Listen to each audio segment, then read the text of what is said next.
Hey there guys, today we're going to be taking a look at the Bachmann Western Pacific GS64 number 485. This is a very underreported locomotive around YouTube. In fact, this might be the first review. So without further ado, we're going to do my usual, do a brief overview on the details, and dive into operation.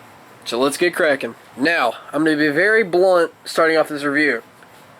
This GS64 is a GS4, and yes, this is the Lionel HO casting from 1976.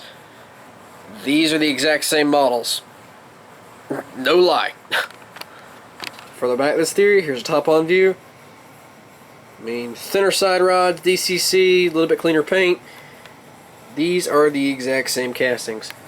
So, what you're buying in 2017 is a recast of a 1970s Lionel model.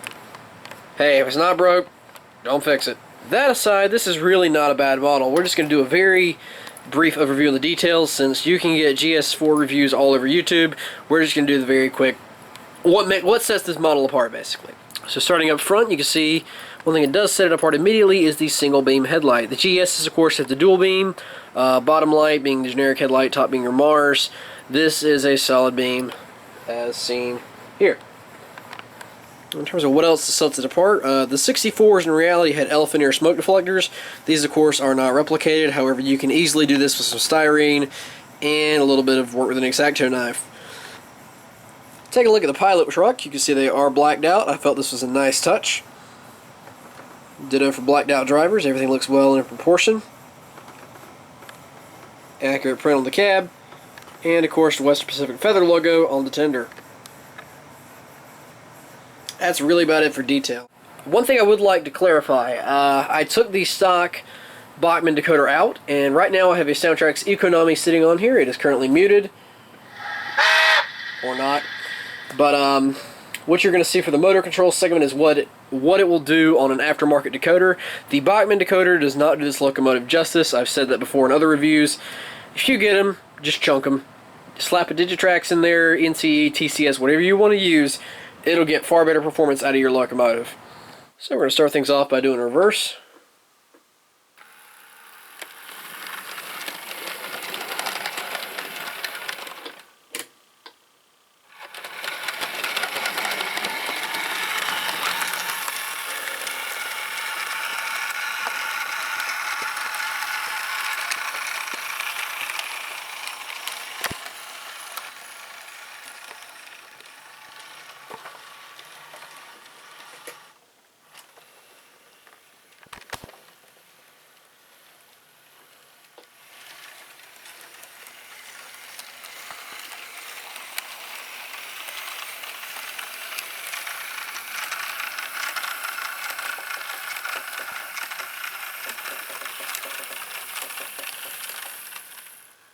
So overall, not too bad there. Now the low speed performance, not the best.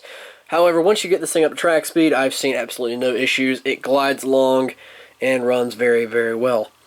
Now there is one key issue that I'm about to show you guys that y'all may experience if you buy these locomotives. I bought mine brand new and I ran into this right out of the box. Okay, so this is something a few of you may run into. I originally bought one locomotive, sent it back, and the replacement had the exact same issue. So you're looking at the engineer side. Now look very closely where the guide and the side rod meet. There is very little space. If anything, there will rub. It took a few hours of runtime to wear this down. You can kind of see if film on that side rod. Yeah, that is plastic shavings. So you will, what I did is I took an X-Acto knife with the rods down and just kind of scaled this back, put some Labelle oil on the side rod to allow it to move, and now that resolved that issue. But that's one thing out of the box I will say you may notice. It's unfortunate. I'm hoping it's just the 2 lemons I had. If it's with the entire batch, no surprise there, Bachmann. No surprise. I only make that jest because we all know Bachmann is either hit or miss. I've got some great Bachmann locomotives, but I have also received many lemons. And it's very unfortunate, given that they are British and Chinese models are generally fantastic out of the box for many years to come. So that aside, that probably being the biggest hindrance to operation, this locomotive runs just fine. And we'll put it on the track here and let her run.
There you have it, guys. A very brief review of the Bachmann GS64.